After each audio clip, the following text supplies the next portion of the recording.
Welcome back to my channel short trade. और आगे बढ़ने से पहले आपसे रिक्वेस्ट करूंगा सब्सक्राइब ज़रूर से कर लीजिएगा, क्योंकि इस तरह की इन्फॉर्मेशन आपको इस चैनल पर डेली बेसिस पर मिलती रहती है। आज मैं आपके लिए जो स्टॉक लेकर आया हूं वो है टाटा मोटर्स। देखो, कल की अगर हम बात करें स्टॉक में तेज़ी थी, अब इस स्टॉक को लेकर एक चिंता का विषय बनता हुआ नज़र आ रहा है। और मैं ऐसे ही हवा में बातें नहीं कर रहा हूँ, एक्चुअल में इस स्टॉक में एक न्यूज़ है और अगर आपके पास स्टॉक है तो आपको भी अलर्ट होने की ज़रूरत है। देख लो मैं कौन से स्टॉक की बात कर रहा हूँ।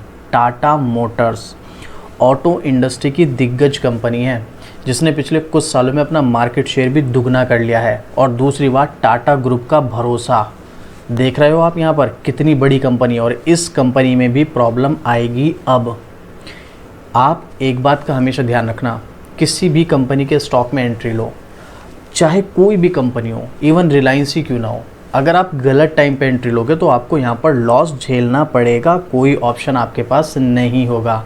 इसीलिए आपको किसी भी स्टॉक में राइट टाइम पर एंट्री लेना बहुत ज़्यादा ज़रूरी होता है। अगर आप राइट टाइम पे एंट्री नहीं लोगे तो किसी भी दिग्गज कंपनी में जाओ, आपको लॉस ही होने वाला है। अब ज़रूरी नहीं है कि कंपनी में टेम्प्रेरी बेस पर भी लॉस हो सकता है, लेकिन आपका लॉन्ग टर्म का व्यू तो एक अलग मैटर है। उसमें आपको कंपनी के फंडामेंटल, फाइनेंशियल और फ्यूचर ग्रोथ देखनी होती है। अब फिलहाल जो ऑटो इंडस्ट्री को लेकर एक तो टैरिफ वॉर जो हम देख ही रहे हैं भाई, यहाँ पे ट्रम्प की तरफ से टैरिफ वगैरह को लेकर न्यूज़ है, उसकी वजह से भी स्टॉक में प्रेशर है। कुछ इसका रिजल्ट आया है, रिजल्ट मतलब नेगेटिव तो नहीं आया, लेकिन काफ़ी ज़्यादा प्रॉफिट घटता हुआ नजर आया। तो मैं सीधा आपको इसकी न्यूज़ की तरफ लेकर चलता हूँ, उसके बाद हम टेक्निकल चार्ट पर चलकर देखेंगे आगे क्या सिचुएशन हो सकती है। लेटेस्ट आर्टिकल है 1 दिन 2 दिन पहले के ये सब चीज़ें। अब कंपनी का जो प्रॉफिट है ना वो 51% घट गया है, मतलब ऑलमोस्ट आधा हो गया है। अब मैंने आपको एक चीज़ बताई है भाई, एक तो हो गया कि प्रॉफिट घट रहा है, एक हो गया कि कंपनी को लॉस हो रहा है। दो चीज़ें अलग होती हैं, या तो भाई कंपनी को लॉस हो गया बहुत ज़्यादा, या हो गया कि कंपनी का प्रॉफिट घट रहा है, लेकिन है profit making he but profit घट गया। और दूसरी तरफ कंपनी को लॉस हो गया, तो यहाँ पर इस कंपनी को लॉस नहीं हुआ है, इसका प्रॉफिट घटा है। बट प्रॉफिट घटना भी अपने आप में एक नेगेटिव न्यूज़ है। तो चलिए आगे जानते हैं इसके बारे में क्या चीज़ें हैं यहाँ पर। सबसे पहले मैं आपको प्रॉफिट इसके बारे में दिखा दूँ। जब भी कंपनी का प्रॉफिट घटता है तो कंपनी अपने शेयर होल्डर्स का भरोसा जीतने के लिए, ज़्यादातर केस में ऐसे होता है कि वो एक अच्छा डिविडेंड देती है, और इस कंपनी ने भी यही किया। 10 साल का सबसे बड़ा डिविडेंड देने का ऐलान किया। 10 साल में अभी तक इतना बड़ा डिविडेंड नहीं दिया जितना अब दे रही है कंपनी। तो हुआ क्या है कि मार्च क्वार्टर का इसका रिजल्ट है जिसमें 51% के समथिंग इसका प्रॉफिट घटता हुआ नजर आया, जो हम स्क्रीनर की वेबसाइट पर चलकर अभी देखेंगे। कंपनी ने क्या कहा है, टाटा मोटर्स ने शेयर बाजार को दी सूचना में बताया कि समीक्षाधीन तिमाही से उसके परिचालन आय 1,19,503 करोड़ रुपये रही, जो कि एक साल पहले 1,19,033 करोड़ रुपए थी। पूरे वित्त वर्ष 2024-25 में कंपनी का नेट प्रॉफिट 28,149 करोड़ पर आ गया, जो कि कुल राजस्व मामूली सी बढ़ोतरी के साथ 4,39,695 करोड़ रुपए रहा।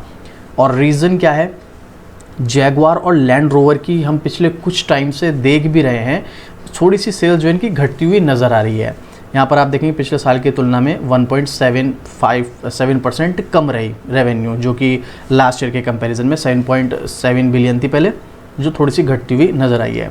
थोड़ा सा हम देख रहे हैं पिछले कुछ टाइम से जैगुआर और लैंड रोवर की जो सेल है वो ज़्यादातर यूएसए की साइड वगैरह ही होती है, उसमें एक तो थोड़ा सा प्रॉब्लम आ रहा है, सेल्स घट रही है। दूसरा, अब टैरिफ वगैरह बढ़ा दिया गया है, उसका भी इम्पैक्ट आने वाले कुछ टाइम में स्टॉक के प्राइस पर पड़ेगा। भाई सीधी सी बात है, टैरिफ बढ़ेगा तो उनके प्राइस बढ़ाए जाएंगे, जो भी इनकी व्हीकल्स हैं उनके प्राइस बढ़ेंगे। तो देखो, जब प्राइस बढ़ते हैं तो सेल्स पर इम्पैक्ट पड़ता है, तो थोड़ी सी प्रॉब्लम आने वाले टाइम में और भी रह सकती है। और उसी के चलते काफ़ी सारे ब्रोकर्स ने यहाँ पर थोड़ा सा चिंता का विषय जताया है। अभी कुछ ब्रोकर्स ऐसे हैं जिन्होंने अभी भी बाय रेटिंग दी है, बट कुछ ब्रोकर यहाँ पर सेल की रेटिंग भी दे रहे हैं। तो मैं पहले आपको रिजल्ट दिखा देता हूँ, फिर ब्रोकरेज का जो ओपिनियन है वो आपके साथ शेयर करता हूँ। तो यहाँ पर आप नाम पढ़ सकते हैं, टाटा मोटर्स दिग्गज कंपनी है, छोटी मोटी कंपनी नहीं, 2.5 लाख करोड़ से प्लस का इसका मार्केट कैप है। तो अब यहाँ पर इसका क्वार्टर रिजल्ट देखेंगे, मार्च 2025 में 1,19,503 करोड़ की सेल्स है, जो कि 1,19,033 करोड़ थी, ईयर ऑन ईयर पर थोड़ी सी बढ़ी है। बट अगर आप यहाँ पर देखोगे तो जो नेट प्रॉफिट 17,528 करोड़ का था मार्च 2024 में, ठीक एक साल पहले, वो अब घटकर 8,556 करोड़ रुपए हो गया है, आधे से भी ज़्यादा घट चुका है। अगेन प्रॉफिट मेकिंग ही है, प्रॉफिट घटा है। थोड़ा सा नेगेटिव बात तो है यहाँ पर, लेकिन क्वार्टर ऑन क्वार्टर पर बढ़ा है। 5,485 करोड़ से बढ़कर 8,556 करोड़ हुआ है। हो सकता है आने वाले टाइम में बढ़ जाए, लेकिन अभी फ़िलहाल के लिए थोड़ा सा चिंता का विषय है। अब यहाँ पर प्रॉब्लम ये है कि चलो नेट प्रॉफिट घटता बढ़ता रहता है, कोई प्रॉब्लम नहीं है। अब यहाँ पर ये जो सब चीज़ें चल रही हैं ना न्यूज़, उनके चलते ऐसा बताया जा रहा है, या ऐसा लोगों का अनुमान भी, एक्सपर्ट्स का भी अनुमान है कि आने वाले टाइम में जो इसके नेट प्रॉफिट है उस पर इम्पैक्ट पड़ेगा, सेल्स पर भी इम्पैक्ट पड़ेगा डेफिनेटली। यहाँ पर तो हमें थोड़ी सी बढ़ती हुई नज़र आई है, हो सकता है आने वाले कुछ टाइम में इसकी सेल्स भी घटती हुई नज़र आए। वही जो मैंने आपको रीज़न बताया, टैरिफ की वजह से प्राइस बढ़ेंगे तो सेल्स में ऑटोमेटिकली थोड़ा सा डिक्रीज़ आएगा, तो उसकी वजह से थोड़ा सा इम्पैक्ट आने वाले कुछ टाइम में रह सकता है, बट ये टेम्प्रेरी बेस पर है, कुछ क्वार्टर के लिए है। आने वाले टाइम में तो देखो टाटा मोटर्स जैसे ईवी के सेगमेंट में हम लोग जानते हैं टाटा मोटर्स इंडिया में कितनी तेज़ी से बढ़ रहा है, तो उस हिसाब से हाँ जो आउट ऑफ कंट्री से इनका बिजनेस आ रहा है उस पर थोड़ा इम्पैक्ट पड़ रहा है। चलिए अभी मैं आपको यहाँ पर कुछ व्यूज़ दिखाता हूँ जो एक्सपर्ट्स हैं। फिलहाल यहाँ पर CLSA ने ऊंचा टारगेट पर जेफरीज, चलिए मैं थोड़ा सा एक्सप्लेन करता हूँ आपको, उसके बाद हम आगे कंटिन्यू करते हैं। यहाँ पर इसका रिजल्ट आया, क्या कह रहा, ये सब चीज़ें मैं आपके साथ शेयर कर चुका हूँ, और इसी के साथ इन्होंने 300% का डिविडेंड यानी कि 6 रुपये प्रति शेयर का डिविडेंड देने का ऐलान किया है। टाटा मोटर्स को खरीदें या बेचें या होल्ड करें, तो CLSA का सबसे बड़ा टारगेट, जिन्होंने इस स्टॉक में आउटर परफॉर्मर की रेटिंग देते हुए 707 रुपये का टारगेट दिया है, जो कि 14% की तेज़ी दिखा सकता है। अभी स्टॉक का प्राइस जो है वो 729 रुपये के समथिंग हमें नज़र आ रहा है, और इन्होंने टारगेट कितना दिया है, 707 रुपये का। अब ये जो है 2-3 दिन से स्टॉक में तेज़ी आ रही है, इसकी वजह से 729 पर ये ऑलरेडी आ चुका है। तो मतलब अगर हम यहाँ पर इसकी आउटर परफॉर्मिंग रेटिंग के हिसाब से भी बाय करें तो भी हमें नुकसान है, क्योंकि 729 पर स्टॉक ऑलरेडी है और टारगेट यहाँ पर 707 का दिया हुआ है। CLSA ब्रोकरेज ने फाइनेंशियल ईयर 2026 में जैगुआर लैंड रोवर के टैरिफ और अन्य दूसरे मैक्रो इकोनॉमिक्स कंडीशन के चलते डिमांड में चिंता देख रहे हैं। जो मैंने आपको बताया वही चीज़ यहाँ पर, जिनके टैरिफ की वजह से इनके जो प्राइस हैं वो इंक्रीज़ होंगे, जिसकी वजह से इनकी डिमांड पर फ़र्क पड़ेगा, वही सेल पर इम्पैक्ट पड़ेगा। तो CLSA के हिसाब से भी यहाँ पर बाय करना ठीक नहीं है। अभी जेफरीज़ ने क्या कहा, जेफरीज़ ने तो कहा कि भाई स्टॉक का भाव गिरेगा, और ये स्टॉक 630 रुपये के साथ अंडर परफॉर्म की रेटिंग दी गई है। अगर आप इस लेवल पर बाय करोगे तो आपको पूरे 100 रुपये प्रति शेयर का नुकसान होगा। ये मैं अभी अपनी तरफ से नहीं बता रहा हूँ, सब इंटरनेट पर डेटा अवेलेबल है, आप चाहे तो खुद भी देख सकते हैं।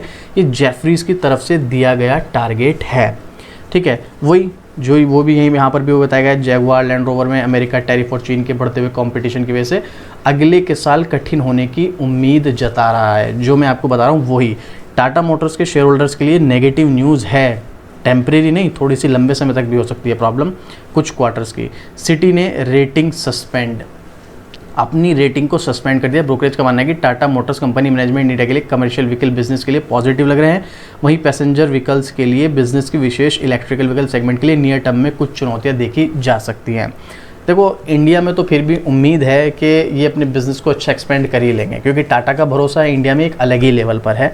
हाँ वो एक अलग बात है, देखो भाई कॉम्पिटिटर हैं इनके बहुत बड़े बड़े इंडिया में, जिसमें सबसे बड़ा कॉम्पिटिटर तो इनका मारुति है, और वो छोटा मोटा कॉम्पिटिटर नहीं, बहुत बड़ा है भाई, 50% मार्केट शेयर लिए बैठा है वो इंडिया में, तो छोटी बात तो है नहीं इसीलिए, और ये 10-12% के आसपास ही है, तो इसीलिए कॉम्पिटिटर तो है। कोटक ने इसके अलावा सेल रेटिंग दी है उन्होंने, जैसे कि हमने यहाँ पर जेफरीज ने देखा 630 की रेटिंग दी, इन्होंने दिया है भाई 600 रुपये का टारगेट। 729 रुपये से स्टॉक गिरकर 600 तक आएगा, मतलब 130 रुपये प्रति शेयर का आपको यहाँ पर लॉस होने वाला है। अगर आप ओवरऑल देखेंगे ज़्यादातर ब्रोकर्स इस स्टॉक से सेल की रेटिंग दे रहे हैं, अंडर पर रेटिंग न्यूट्रल कर रहे हैं, सेल की रेटिंग दे रहे हैं। बस एक इन्होंने यहाँ पर बाय रेटिंग दी थी CLSA ने 707 रुपये के आसपास, लेकिन वो भी अगर आप देखोगे तो वो उससे ऊपर पहुंच चुका है, वहाँ पर भी बाय करने का कोई मतलब नहीं बनता है। तो अगर ओवरऑल हम कैलकुलेशन करें तो स्टॉक में तो एंट्री का कोई मौका बन ही नहीं रहा है। और साथ ही साथ अगर आप टेक्निकल देखो तो चलो टेक्निकल भी मैं आपको दिखा देता हूँ। यहाँ पर ये देखो 1 डे का चार्ट फ्रेम मैंने लगा रखा है। ज़रा सबसे पहले यहाँ पर आप इसका सपोर्ट और रेसिस्टेंस देखो। सपोर्ट इसका ऑलमोस्ट 600 रुपये और रेसिस्टेंस इसका ऑलमोस्ट 750 रुपये के आसपास है, और बिल्कुल अपने रेसिस्टेंस लेवल पर ही है। हो सकता है रेसिस्टेंस लेवल ब्रेक हो जाए, हो सकता है, और स्टॉक अगर ब्रेक हुआ तो लगभग मान के चलो 790-800 रुपये के आसपास स्टॉक का प्राइस आ सकता है। बट ये थोड़ा रिस्की है, मैं आपको ये भी क्लियर कर दूँ, अगर आप इसमें एंट्री लेने का प्लान करें काफ़ी ज़्यादा रिस्क हो सकता है।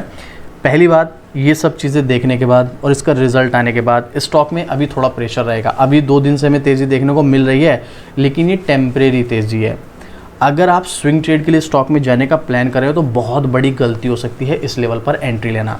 ये मेरा पर्सनल ओपिनियन है, मैं रिकमेंड नहीं कर रहा हूँ आपको स्टॉक में एंट्री एग्जिट होल्ड जो भी करना है अपने फाइनेंशियल एडवाइजर से सलाह लेने के बाद करना। लेकिन स्विंग ट्रेड के लिए यहाँ पर काफ़ी ज़्यादा रिस्क हो सकता है। मैं हमेशा की तरह एक ही बात बोलूँगा, अगर आपको स्विंग ट्रेड के लिए स्टॉक चाहिए तो आप हमारी मेंबरशिप ज्वाइन कर सकते हैं। ज्वाइन बटन पर क्लिक करके यहाँ पर आपको एवरी मंथ स्विंग ट्रेड के लिए स्टॉक्स मिलेंगे और आप उन स्टॉक्स को लेकर के हर महीने प्रॉफिट बना सकते हो। अगर आप चाहो तो ये मेंबरशिप ज्वाइन कर सकते हो, आपको प्रॉपर स्टॉप लॉस टाइम और टारगेट मिलेगा और उस हिसाब से आप यहाँ पर प्रॉफिट बना सकते हो। और पहला स्टॉक यहाँ पर जो है आज मिल जाएगा। अभी हमने ये नई मेंबरशिप स्टार्ट की है, तो अगर आपको भी हर महीने स्टॉक चाहिए प्रॉफिट के लिए तो आज पहला स्टॉक मिलने वाला है, तो आप ज्वाइन कर सकते हैं। तो अब यहाँ पर स्विंग ट्रेड के लिए अगर आप स्टॉक में एंट्री लेंगे तो देखो ज़्यादातर चांसेस है, ज़्यादातर गारंटी नहीं है, स्टॉक ये रेसिस्टेंस पर है तो स्टॉक नीचे की तरफ आ सकता है और फिर से यहाँ से आपको वही 600 सवा 600 रुपये के आसपास स्टॉक का प्राइस आता हुआ नज़र आ सकता है। हाँ, 600 सवा 600 के आसपास स्टॉक का प्राइस आएगा तो आपके लिए मौका बन सकता है, बट अभी इस लेवल पर एंट्री लेना बिल्कुल भी सही सौदा नज़र नहीं आता है। मुझे तो बिल्कुल भी नहीं आता है और हो सकता है मैं गलत हूँ भाई, अपना अपना ओपिनियन होता है, बट फिलहाल जैसे इसकी कंडीशन है, रिजल्ट है, जो ब्रोकर्स हैं और टैरिफ को लेकर के इतनी सब चीज़ें नेगेटिव हैं और स्टॉक में आप ट्रेंड भी नहीं है। अगर आप इस कुछ दिनों की तेज़ी को आप ट्रेंड मानते हो तो भाई ओवरऑल आप देखो यहाँ पर डाउन ट्रेंड ही इसमें नज़र आ रहा है, तो कुछ भी पॉजिटिव नहीं है। उसके चलते यहाँ पर रिस्क काफ़ी ज़्यादा है, इसीलिए मेरा पर्सनल ओपिनियन है अभी के लिए फ़िलहाल इस स्टॉक से दूरी बना के रखो। जैसे ही मौका बनेगा मैं आपको वीडियो बनाकर बता दूंगा। अब आपको क्या लगता है इस स्टॉक के बारे में, आपका कोई क्वेश्चन है, कोई डाउट है, अपना कोई ओपिनियन शेयर करना चाहते हैं, कमेंट कीजिएगा, आपको डेफिनेटली रिप्लाई मिलेगा। और इस तरह की डेली अपडेट आपको शॉर्ट ट्रेड पर मिलती रहती है तो सब्सक्राइब भी ज़रूर से कर लेना। तो चलिए मिलते हैं फिर से इसी तरह की एक और ज़बरदस्त जानकारी के साथ। जय हिंद।